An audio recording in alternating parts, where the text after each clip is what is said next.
Kun raadiyoo sagalee Oromooti.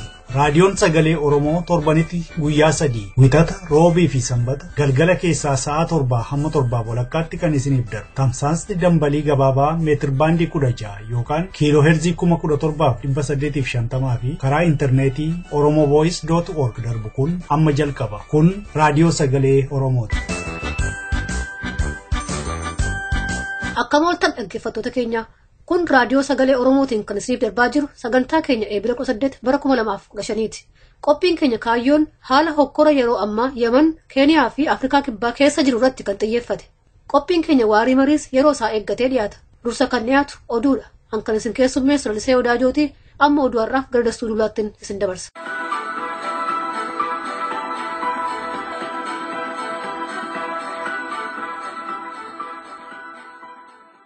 Dhaggeeffattoota keenya akkam jirtu oduu har'aa kan isinitti himu Andassuu Duulaati. Guyyaan gootota Oromoo Oromiyaa keessatti kabajamuun itti fufee jira. Manneen barnootaa sadarkaa lammaffaa, kolleejjii, yuunivarsiitootaa fi magaalota Oromiyaa garaa keessatti jala bultii guyyaa gootota Oromoo irraa kaasamee guyyaan kun ayyaaneffatamaa jira jedha oduun raadiyoo sagalee Oromoo ga'e. Akkuma ijaaramanii fi wal beekanitti jiraattonni magaalota kan akka Finfinnee, Adaamaa, Dirree Dawaa, Sabbata, Burraayyuu, Baahirdaar, Gondoritti Oromoon walitti dhufanii dungoo qabsiisuun kabajataniiru gaafa eebila 15 bara 2015. Yuunivarsiitota kan akka Jimmaa, Amboo, Shaambuu, Maddawalaabuu, Arbaa Minch, Hawaasaa, Asoosaa fi Wallaggaafaatti dhaadannoo maxxansuu, uffata gaddaa uffachuu, nyaata yuunivarsiitii keessaa lagachuu fi ibsa ejjennoo baafachuudhaan kabajataniiru barattoonni Oromoo. Yuunivarsiitota hundaa keessatti dungoo diimaa magariisa diimaa qabsiisuu, faaruu goototaa faarfachuu, eebba manguddoo fi kaayyoo gootonni sun itti kitamaman akkaataa galmaan gaan irrattis mari'achaa turan. Inni yuunivarsiitii Wallaggaa Nagamte keessatti kabajame kana fakkaata. Ilmaan Oromoo kaayyoo fi duudhaa isaanii qabannee har'a as ayyaana kana kabajuudhaaf bakka gammaddan bakka gammadne. Kanatti ilmaan Oromoodha barattoota hundi keessanuu. Sagantaa keenya kana haala gaariitiin gaggeessuudhaaf haala sagantaan keenya ittiin qophaa'e kana wal duraa duubaan tartiibaan isinii dubbisuu barbaada. Tokkoffaa irratti eebba Oromoon gaafa sagantaa kamiyyuu galu ni eebbisa. Lammaffaa irratti sirna dungoo ni qabsiifama. Sadaffaa irratti yaadannoo ilmaan Oromootaa nuuf qabsoodhaan nu wareegamanii qabsoodhaaf baanu karaa irratti afan yaadannoon daqiiqaa muraasaa ni taasifna. Arfaffaa irratti kaayyoo isaanii galmaan ga'uudhaaf waadaan seenna. Inni dhumaa ibsa ejjennoo abbaa qabxii torbaa ni dubbifanna.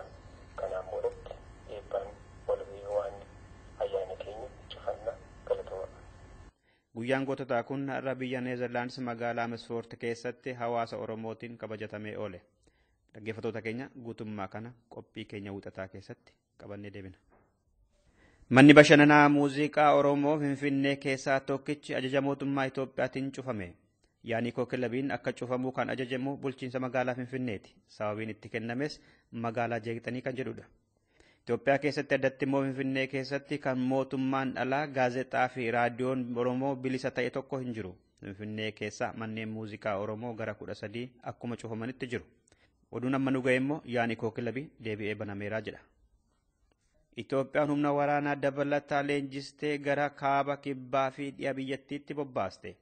Raayyaan 200 ta'an hidhachiifamanii daangaa irratti kan bobbaafamaniifis mormitoonni kan akka Adda Bilisummaa Oromoo Gimboo Sabaattii fi Damiitfaa daangaa canii akka isaan haleellee fidhaa jedha oduun Adaamaarraa raadiyoo sagalee Oromoo ga'e. Chaayinaan baatii waxabajjii fi adoolessa fuuldura keenyaa keessa Itoophiyaa keessaa boba'aa baasuudhaaf eegalti. Ministeerri albuudaa fi anniisaa wabeeffatee Reuters akka jedhetti dhaabbanni Chaayinaa Poolii GCL Petroleum jedhamu boba'aa Ogaaden keessa bakka Kaalubii fi Hilaalaa baasuu eegala. Akkuma baasuu eegaleenis gara gabaa addunyaatti dhiyeessuudhaaf ujummoo keessa gara Jibuutiitti dabarsa. Kaalubii fi Hilaalaa keessa boba'aan meetira kiubii tiriliyoona 4.7 akkasumas naafxaanfaa barmeela miiliyoona 13.6 qabu jedhameetu tilmaamama. Shawaa dhiyaa aanaalee garaagaraa keessatti miseensota dhaabbata Dimokiraasummaa Uummata Oromoof billettoon filannoo nama tokkoof 3 dhoksaadhaan kennamaa jira jedhame. Magaalaa Amboo ganda 1, 2, 6 fi 5 ganda qonnaan bulaa Qibaa Awwaaroo Meexxiifaatti aanaa gudar magaalaa gudar ganda 1 fi 2 ganda gonnaan bulaamu tuluutti aanaa jalduu aanaa meettaa roobii aanaa holataa ejeree faa keessatti keessa miseensota dhaabbata dimokiraasummaa uummata oromoof biltoon dhoksaadhaan hiramaa jira. Kan immoo kan godhanii bulchiinsa aanaa fi waajjira filannoo walii galaniitudha jedhanii namoonni sagalee fi maqaa isaanii nuuf dhoksaa jedhan sababa nageenyaatiin. Bulchiinsaa fi waajjira filannoo bakkoota kanaa dubbisuudhaaf kan yaalle immoo nuuf hin milkoofne. Hidhaan laga Gibee sadaffaan uummata jiruuf jireenyi isaa bishaan laga Oomoo irratti hundaa'ee miidhaa jira jedhe mootummoonni gamtooman. Interpress Service News Agency jimaata kaleessa akka jedhetti faalama bishaan laga Gibee fi xiqqaachaa deemuu laga Oomoo irraa kan ka'e Itoophiyaa keessatti naannoo Oomootti uummanni Kuweek jedhamuu fi Keeniyaa keessaa naannoo Turkaanaa kan jiran beela'aa jiru. Dhumarratti Afrikaa kibbaa magaalaa Johannesburg keessatti har'as namoonni biyya Afrikaa biraatii dhufan biyya keenya keessaatti haabaanii jechaa oolame. Mootummaan immoo nagaa buusuudhaaf poolisoota hedduu bobbaaseera. Gartuun Afrikaa kibbaa namoota biyya alaatii dhufantu dalaga keenya nu jalaa saamanii nurratti soromanii jechuudhaan Afrikaanota bakka birootii deeman ajjeesanii ibiddaan gubaa fi qabeenya isaanii saamuu eegalanii torbee kana keessa. Maalaawiin immoo kana gumaa bahuudhaaf ambaasaadara Afrikaa kibbaa biyya ishee keessaa ariiteetti. Naajeeriyaan immoo namoonni Afrikaa kibbaa akka biyya keenyan seenne jedhee dirqama dabarseera. Biyyoonni biraanis tarkaanfii wal fakkaataa fudhachaa jiru. Muummichi ministeeraa Itoophiyaa obbo Hayilemaariyaam Dassaaleny bilisummaa Afrikaa kibbaaf Afrikaanonni qabsoofne biyyittii irraa deebii akkasii argachuu hin mallu ture jedhan. For the liberation of South Africa from the yoke of colonialism and apartheid. So Africans should come together and should live everywhere where they want to live. Dhaggeeffattoota keenya oduu har'aa kanumadha. Qophiilee keenyaaf waliin turtii gaarii.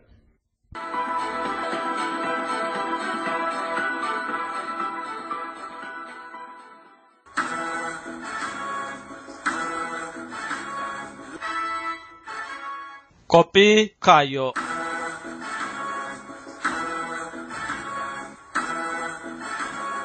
Akka mooltan dhaggeeffattoota keenya kun torbaan isaatii kana kan isiniif dhiyaatu qophii kaayyooti. Qophii kaayyoo har'aa keessatti haala yeroo irratti xiyyeeffanna. Waan sadiitu atattamaan harkatti nu jira. Tokko Oromoonni biyya Yaman keessa jiraatan rakkoo garaa garaatiif saaxilamanii kaan isaanii gara dhaqan dhabanii wayitaa rakkachaa jiranitti. Kaan immoo filannoo dhabuurraa kan ka'e deebi'anii gara Somaaliyaatti baqachuudhaaf ammas rakkoo biraatiif saaxilamaa jirani. Haala wal fakkaatuun Oromoota dabalatee namoonni biyya alaa kan biyya Afrikaa kibbaa keessa jiran rakkoo dhiyeenya kana battala dho'ee fi akkasumas kuufamaa dhufe kan namoota biyya alaa jibbuurratti xiyyeeffateef saaxilamanii jiran. Kana malees biyya ollaa Oromiyaa kan argamtu Keeniyaa keessatti yeroo garaa garaa Oromoonni rakkoof saaxilamanii jiran. Oromoon biyya hin qabne biyyatti baqateetti nagaa argadha jechuun hedduu rakkisaa ta'uun ifaadha. Haa ta'uti akka seera addunyaatti namni biyya hin qabne tokko biyyatti da'oo siyaasaa gaafatetti nagaaf tasgabbiin jiraachuudhaaf mirga qaba. Kun Oromoodhaaf hin taane. Oromoon haala kana maal godhee ilaaluu qaba? Haala kana irratti xiyyeeffata qophiin keenya kaayyoo har'aa nu waliin tura.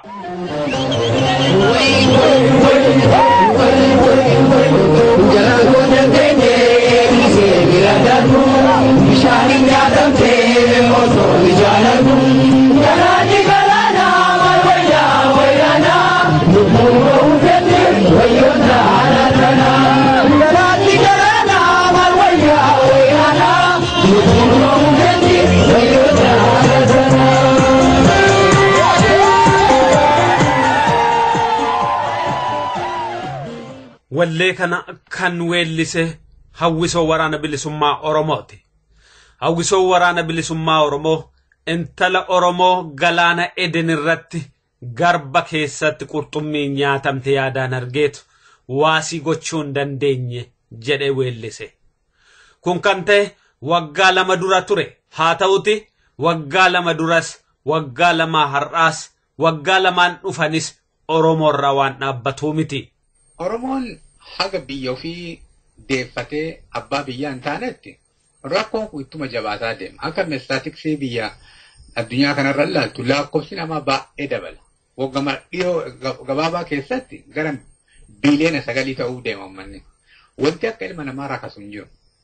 Kanaaf namni biyya hoo hin qabaanne gaduma si darba ulee marattuu namni. Ati bakka dhattu hin qabdu. filmaanii namni Oromoo qabu tokko akka garbichaatti jiraachuu tokko ammoo akkasittiin jiraadhoo jedhamoo waan garbummaa jalaa isa baasee biyya ofii dhuunfatee waraana ofii ijaaratee nama ofii leenjifatee diinagdee horatee bakka namni ofii itti yaalatu kanneen tolfateeti akka ilmi namaa silaa itti jiraatutti jiraachuu qaba. Yoo san hin jiraanne ati uma feete yoo taate ergamaa jechuudha. Namatu si ergata ofii yaaduu hin dandeettu nama jala teettaa jechuudha. Oromoon biyya baasaa keessa jiraachuu dadhabee biyya ollaa jiranitti na baasi jedhee baqachuudhaan rakkina caaluuf saaxilame. Oromoon biyya baasaarraa baqatus rakkooleen bakka inni deemutti akka gaaddidduu isa ordofee isa duuba deema. Rakkoolee kana kan isaaf dhaabu biyya tokko qabaachuu biyya sana keessatti mootummaa isaaf dhaabbatuuf isaaf dubbatu dhaabbachuun furmaata maraaleessa. Kana keessaa ba'uuf namni hin nama rakkoon dhalate mara amma wanti mul'atu yeroo rakkoon dhalate akka nama dhibamee innaa maraa wasaasaan baatanii hospitaala fiiganiiti rakkoo amma nama Oromoo kana argitu. Innaa maraa yeroo uummata Oromoo irra rakkoon ga'u namni gara hospitaalaa fiiga jechuudha gara soolushiinii fiiga. Silaa wanti ta'amuu qabu uduu rakkoon kun hin dhalalle rakkoo akkanaatti dhalata yoo kun dhalate kana goona. Rakkoon kun nurra dhalachuun qabu kanaafuu biyya qabaachuu qabna. Biyya qabaachuuf ammoo hagana ciincaa ta'uu qabna. Argitee horii keenya baafnee beekumsa keenyatti wanna jennee yeroo itti fudhannee waraana keenya ijaarannee jabaannee waan tokko qabaachuu qabna. Jedhaniiti waa ofii yoo ijaaranne kennaa maraa fiigaa wanna jechuun yeroo amma mana haakimii dhaquu dadhabdutu dhufa jechuudha akkuma nama garee akka sabaati yoo waan silaa yeroo humna qabdu yeroo hiree qabdu yeroo wanti hedduun rakasaa kana waan tokko gore simmi aayaa deemee lamuu hiikammaa ati dur yoo dhibamtu hospitaala dhattu sun illee hin dadhabdaa jechuudha. Kanaaf uummanni Oromoo yeroo rakkoo itti dhalate callaa dubbachuun qabu uduu rakkoon hin dhalanne akka sabaatiin walitti dhufee waan jabaa tokko fedhuu amma biyya keessa yoo hojjechuu dadhabe haala kanaan mootummaa ofii ijaarachuu hin danda'a. Mootummaa ofii ijaaratee achi keessatti namni akka waa gumaachuuf nama waa balleessamu achi keessatti akka adabu akka sabaatti argite wanti sana goetu hin jiru. Kana godhuuf ammoo nama biraa himachuu hin danda'u jechuudha. Oromoon haga responsibility ofii fudhannetti rakkoon irraa dhaabachuu hin danda'u. Hulee marattu akkuma fuudhaa kun namni martuu gad darba kana jijjiiruu hin danda'a. Yookaan ammoo yoo hin jijjiirre ammoo wanti amma irra gaaru kun ittuma fufaa jechuudha. Har'a yeroo dhaabbannee ilaallutti Oromoon biyya Yaman keessatti rakkina ulfaataaf saaxilamanii jiran. Haalli magaalattii keessa jiru kun baay'ee yaaddessaadha. Loltaan gosaaf gosa yookaan kaaba biyya Yamaniitiin geggeeffamuu jalqabe amma kun torban darbee egaa torban kana gidduutti mannootiin fooqiin hedduun caccabee dhumeera. Karaan guutummaan guutuun cufameera. Sochiin takka magaalaa keessa hin jiru. Namni bahaa galaan jiru. Yeroo ammaa beelaan nyaataan dhugaatiin mana keessatti bakka taa'utti dhumaa jirra. Guutummaa magaalatti keessatti namni targiitu hundumtuu meeshaa hidhannoodhaan socho'a. Kanaaf waraana mootummaa Abdallaa Saalee duraaniitiif kan biyya junuubii kanatti wal lolaa jira. Rakkoon biyya Yaman keessa jiru rakkoo siyaasaa, rakkoo ilaalchaa fi rakkoo biyyittiin mataa ishiitiin qabduudha. Rakkoon biyyittii immoo Oromootti darbuu hin dhiifne. Mootummaa kanatu nu hooggana kan jedhu tokko hin qabnu. Humnuma waraanaatiin biyyattiin bulaa jirti. Yoo rakkoon dhalate namatti jetamu hin qabu. Akkanumatti mootummaa dhabnee jirra. Guutummaatti dhibbarraa dhibbatti sochiin takka hin jiru. Waan nu dabarsan takka ammaa wanni bishaan nu kennan tokko hin jiru. Namoonni amma irra guddaa namni keenya rakkataadha. Hammaallatee bula hammaal irraa dhaabatee morga guyyaa guyyaa arbi'aatirraa hammaatee lolli kun seenuun agartee waraanni kun seenuun dhugaadhama eegaluun arbi'aa darbirraa. Hanga addaatitti namni garuu tanaan dura garuu rakkoon irra hin geenye amma of duraaf ammoo haala hammaataadha. Amma guyyaa kaleettiif dhafaa kun dirree naannoo nu jiru dhiyootti xayyaaraan lafarratti tumaa jirani beekte. Yeroo waliin haasofnu kana dugda booddee koorraa yoo sitti dhaga'ame illee hin beeku. Amma kanallee meeshaa gurguddaa irraa safan akka addunyaa kana dhaga'ee hin beeknetu dhokaa. Ibidduma qofaa argina ibidda nurraan boba'aa darbu qofa lola hamaa jira. Yeroo saboonni kaan lammii isaanii biyya isaaniitti deebifatan Oromoon shororkeessaadha waan jedhameef biyya isaatti karaan deebi'uu hin jiru. Hireen inni qabu biyya sana teessa taa'ee waan isatti dhuftu eeggachuudha. Otoo rakkoo kana dubbanneen fixi rakkoon ulfaataa kan namni biraa eegeen turre Afrikaa kibbaa keessatti dho'e.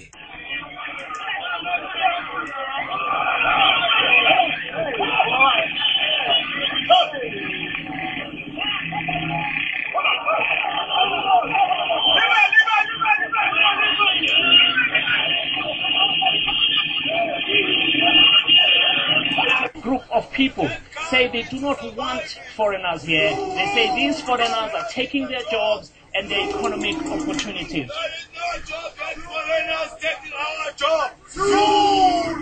That's what's been happening here in the east of Johannesburg. Alanama gommaa irra kaanii gaazii itti firfirsanii ibiddaan gubuun uumama keessatti sanyii namaa namummaadhaan of yaadu keessatti yakka olaanaa kan ta'etu raawwatame. Oromoonni naannoo sana jiranoo maal jedhan laata? Magaalaa Istingoo jedhamu kutaa darban keessatti jalqabame naannoo uummanni keenya baay'inaan qubatu suuqii waliigalatti ibidda itti qabsiisanii gubuu namoonni dhalootaan kara kibbaa Hosaanaa kan baataa jedhaman Finfinneetti reeffa sadii kagaleetti quba qabaa jechuu. Suuqiin lamni biyya tokkochillee ka tuqamu hin jiru. Suuqii ijaaratee hojii bizinesaa kana ka geggeeffatu baqataadha. Baqataa keessaa baqataa biyya adda addaa East Africa, Bangladesh, Pakistan, biyyoota ollaa Zimbabwe, Malawi, Mozambique kannintu dalagatee jiraata. Konteenaa faatti hojjetu akka carraa mana ijaaratees namni suuqii banatu ni jira. Ka konteenaa kana riskiidha isatti ibidda qabsiisanii lammiin kan Itoophiyaa kan baataan reeffi akkaan quba qabu sadii galu isaa miidiyaa irraa dhagahe itti fufee jira. Hokkerri kun magaalaa Darbanis shororkaa guddaa keessa turte kale namoota Oromoos konkolaataa irraa fudhatan nama naannoo konkolaataa sadii dhagahe. Sochiin illee ka murtaa'ee ta'ee mul'ata. Namni akka fedhetti socho'uu amma danda'ee hin jiru. Wanta irraa Afrikaa kibbaa keessatti dho'e kun waan akka tasaa guyyaa tokkotti karoorfamee bahee akka hin taane ifaadha. Afrikaan kibbaa waggaa dheeraaf kolonii jalatti bulchamaa fi dhiitamaa eega turte booda bilisummaa argattuyyuu malee karaa hedduun rakkinni dinagdee siyaasaaf hawaasummaa inni kamiin jira.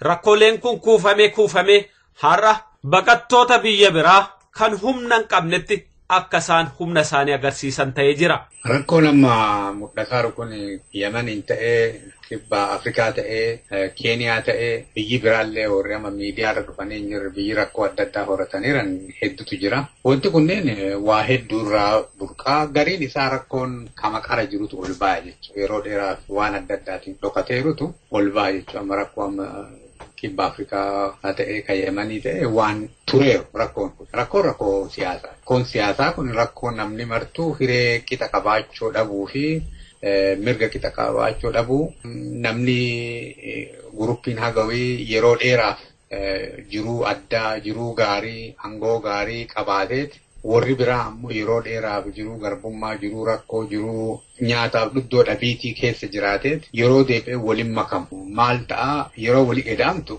kilaasiin yookiin immoo garaagarummaan jiru kun qajeelan mul'ata. Uummatuma biyya tokko taatee lammii biyya tokko jetteetuma wallaaltu garaagarummaan kun hin mul'ata. Tokko san. Ka biraa ammoo waan Yemen yoo fudhatte uummata biyya tokko haasa'u amantii adda addaa qabantu jedhama. Fakkeenyaaf warri gariin warra amma Saadii fa'aatti hidhaa qabanii warri gariin ammoo warra Iraanii fa'aatti hidhaa qaban jechuudha. So ideology rakkoon biraa rakkoo ideologyiti. Akka kennatu qajeelaa keessan qajeelaa miti akkana buluu qabdanii lakkiin bulloo isinuu akkana buluu qabdanii ilaalcha jedhu irraa kan dhufu. Kaama karaarra argiteeti namni wal baqasuu wal ajjeesuu waan adda addaa goommaa waliin godhanii ibiddaan wal gubuu maaliin kunneen kan dhufu ammoo rakkoo ilmi namaa guyya guyyaan waa isa barbaachisu dhabuu irratti abdii murachuu irratti aarii guddaa horachuu irratti ka hundaa'e. Kanaaf namni uuma isa dhagamaa yookaan uuma keessi isaatti dhagamaa nama biraa irratti illee hojjeta. Yoo guddisee hojibbee jiraate, yoo guddisee aaree jiraate, yoo waan tokko ta'ee jiraate aarii kana nama biraa irratti pirojektii godha jechuudha. Rakkooleen Oromoo bifa garaagaraatiin babal'achaa jira. Oromoonni rakkina kana keessa jiran yeroo rakkoon akkasii isaan mudate maal gochuu qaban? Oromoon biyya adda addaa keessa jiru maal fa'aati hojjechuu kan qaban? Haala kanarratti torbaan dhufu qophii wal fakkaataa qabannee dhiyaanna. Bakka jirtanitti nageenyaa fi nagaa keessan jabeessaa of eegaa. Qopheessee kanan dhiyeessan dhaabasaa waq jiraati haga torbeetti nagaan nuu tura.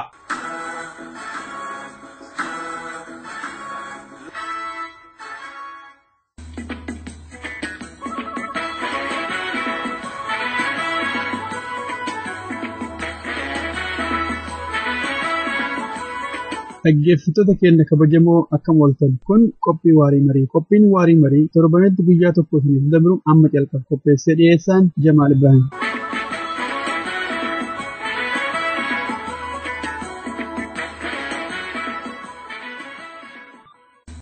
Jirra jirtu dhaggeeffattoota keenya sa'aatii kanatti gaafa sanbataa galgala kan dhiyaatu qophii waarii marii qabannee jirra. Qophii waarii marii torbee kan eegallee har'asitti fufnee mari'anna jechuudha. Aliyyii Galatoo Dhaabasaa Waaqjiraa fi Andassuu Duulaa. Akkuma beekamu ji'a kana baatii Oromoo jennee waan moggaafneef baatii Oromoo kan jedhameefis Oromoon yeroo fi bakka adda addaa kanneen lubbuu isaanii jijjiirraa hin qabne mirga saba Oromoof jedhanii kan wareegama baasan sana baatii itti yaadatamu waan ta'eefidha.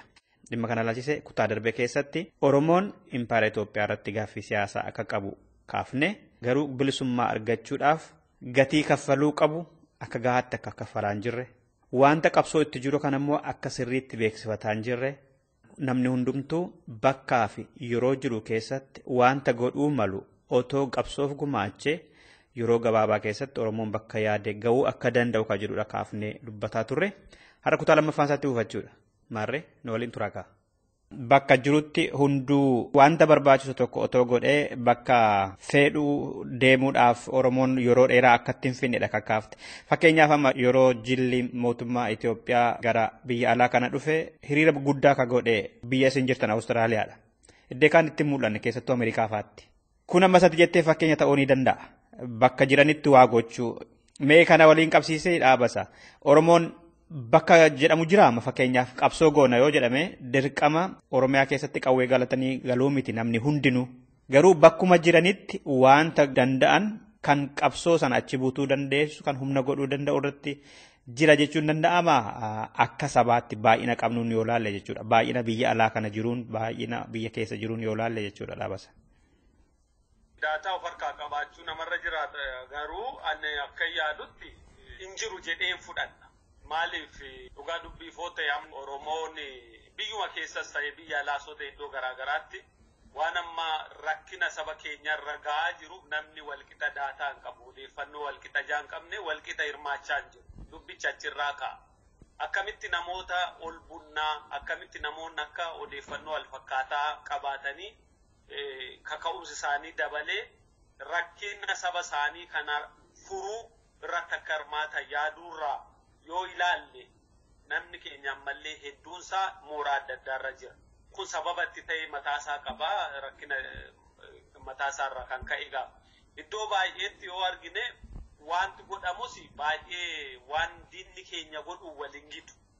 Amma warri nu gabroonfatu waa hunda waa hojjetee bara gabrummaasaa tursuuf akeekasaa tursuuf nurratti sagantaa baafatee hojjeta. Nutis kan isaan qixxaatu yoo hin hojjenne waa gochuu hin dandeenyu. At least yoo xiqqaate isaan kan qixxaatu hojjechuun nurra jiraata. Yookaan isaa oloo hin taane sadarkaa inni irra jiru sanarraa isa gadi buusuu hin dandeenyu. Yaadichi akkasitti fudhatama. Walqixa baalaansii yoo deemu malee. Gama kaaniin Oromoon kan inni kennaa jiru yoo ilaalle sababa adda addaan isaa kan inni kennuu qabu gadi. Ani kan hubadhu jechuudha akka nam tokkotti. Fakkeenya hiriira ba'uun ijaa nurra jiraate baana moo ijaa mootummaan Itoophiyaa dhufe baana kunuu gaaffii mataasaa qaba. Akka sabaatti gabrummaa jala hoo jiraanne ijaa mootummaan Itoophiyaa lafa nuti jirru dhufe ba'uun nurra jiraatu. Isaan qabatanii ba'uun waan tokko haa ta'u malee yeroo mara waan sana gaggeessuun nurra jira. Yeroo mara maaliif kaayyoon hiriiraa waan saba keenyaa dhokate baasanii himuudha iddoo ta'etti ijaa ta'ee fi ijaa bakka bu'aan Itoophiyaa tokko yookaan OPDO tokko dhufe ba'uun nurra jiraatu. Nuti sababa gabrummaa jala jirruuf gabrummaa jalaa ba'uuf bilisummaa waan nu barbaachisuuf yeroo hunda ba'uun nurra jiraata. Yeroo hunda hojjechuun nurra jiraata. Kan ka'uu qabu waan jarri nu garafaniif nu rukutaniif bilisummaa ijaan qabneef bilisummaa argachuu ijaa nurra jiraatuuf kan jedhudha. Namni hundi kanatti yaadee hojjechaa jira hin jiru amma dubbii kan ta'e iyyuu isa. Maaliif hin hojjenne inni sababni isaa garaagaraa. Iddoo adda addaatti jaarmiyaan dadhabbeerataa iddoo adda addaatti namootarra ba'aa garaagaraa jirataa. Bakka adda addaatti namoonni gantaa isaanii jijjiirameerataa haala amma jirruun waan gabrummaa keessaa nu baasu akka sabaatti kennaa hin jiru. Yoo isa hin kennine gabrummaan nurraa bu'uu hin danda'u. Isa kanatu natti mul'ata gama kooti. Oromoon umti biyya keessaa dhufu tokko yoo dubbistee jiraatte wanta deemaa jiru kan quban qabnillee lakkoofsan qabu. Ka ala kana jirus gariinsaa gara mana amantaattis galee haafuu yookaan gurra cufatees haa taa'u hin beeku sababa isaatiin warri gadi ba'uuf hin feene yookaan gadi ba'anii hin beekne hedduutu jira. Gariin immoo akkuma matutti tuqxan warri hamma danda'an godhan jiru. Bo'oonsaa yookaan toorrisaa adda adda haa ta'u malee dhimmuma Oromootiin kan godhamu. Hiriirriin bahamaa korri taa'amee ibsa jennoo waraqaa irratti fi intarneetii irratti ni baha. Walgahii adda addaa marii hin godhama. Waan akkasii isa bo'oo keessa jirus hin jirres kophaatti kan bebixxilanii godhanis haa ta'u isa mana jiru hin dammaqne yookaan beekaa gurra duuchatee jiru kana gara bu'aa qabeessatti jijjiiruudhaaf gara milkiitti fiduudhaaf akka sabaatti gaaffii Oromoon qabu sana milkeessuudhaaf maal ta'uu qaba Aliyyi? Waan akka nama tokkootti silaa wanti namni godhu jira garuu nama maaltu kaasa ka jedhu nama uuma lama kaasa push and pull factor jedhanii yookiin waraana Oromoo ka jabaate tokko ka Oromoon irraa haasa'u hin taane alagaan irraa haasa'u tokko gaafa gad dhufe akkama yeroo ta'an Ugaadeen warra Chaayinaa moofee jennaan addunyaa martii irraa haasaa turan akka warra Holiiwudii jechuudha. Yoo woboon jabaate namni biraa irraa haasa'uu jalqabe namni wal jala yaa'a. Yaanni amma faffacaa'ee namni waa adda addaa himatu kunniin martuu hin laafaa jechuudha. Adda bilisummaa Oromoo amma tokko ta'aaranii haala jijjiiranii kora sabaa godhanii liidarshiippii haarawa humna haarawa akka gaariitti hamilee qabu kan nama hamalchiisu kan nama kakaasu waan akkasii yoo oomishu sunillee haga wayiin kakaasu. Jijjiirama of keessatti nu uumnu tokko qaama uummata Oromoo wal faana akka inni qabu. Too waan qara hin qabne kan namni hidhateera jedhee kan namni taa'aaru yoo wanti sun dhalate namni yaa'aa jecha. Kabiraa yoo diinni tana caalaa nu jabaate hagamma nama ajjeesanii kanaa ol fixuu jalqabanii kaan biyyaari'anii kaan 500,000 miiliyoona tokko akkan hidhuu gaaf akkasii dubbiin jabaatee gaaf sanillee hunda. Kun amma chaansii inni ta'u baay'ee xiqqaa ta'uu mala. Garuu garasuma waan deemaru na fakkaata. Karaa kaaniin qabsoo Oromoo rakkoo keessaa baatee gara ifnanaa waan deemaattu fakkaatti. Karaa kaaniin ammoo diinni akka malee jabaateeti sodaatee uummata Oromoo miidhaa guddaa waan itti geessisaru haalli lachuu akka Oromoo walitti dhiyaatee waan tokko godhuuf deemaa jechuudha. An akka nama mul'atutti yeroo baay'ee namoota waliin haasaa namni baay'een rakkoo keessa guddateera. Namni rakkoo keessa guddate rakkoo furuuf hin deemu. Rakkoo keessa jiraachuu barata. Problem solving hin taane problem managementii barata. Rakkoo keessa taa'aa jechuudha. Rakkoo keessa taa'ullee barateera namni hedduun. Yoo wanti jabaa wayii buqqisee achi keessaa baase malee ofiitii barbaadee bayuuf itti qabbanaa'aa jechuudha. Kanaaf amma namni heddeetuma rakkoo himataa kana fa keessatti argite comfort zone keessa taa'ee uuma adda addaa himata. Uuma irraayyuu seensi hin kennine tokko. Maaltu uummata kana kakaasee socho'ee akka inni wanta jedhu godha yeroo jettu namni hajaa isaallee ala kana godhatu ibiddi irraa si kan namatti oofu jedhanii amma trendii amma Awustiraaliyaa kana si himuu hin danda'a. Yeroo hawaasa geegessitu guruppii lama. Tokko waan maraa bitatee argitee yoo dhiiratee intalallee fuudhee manallee bitatee morgeejii ofirraa laaffisee hin jiraami amma deebi'eeti akka namaatitti deebi'ee yaadu.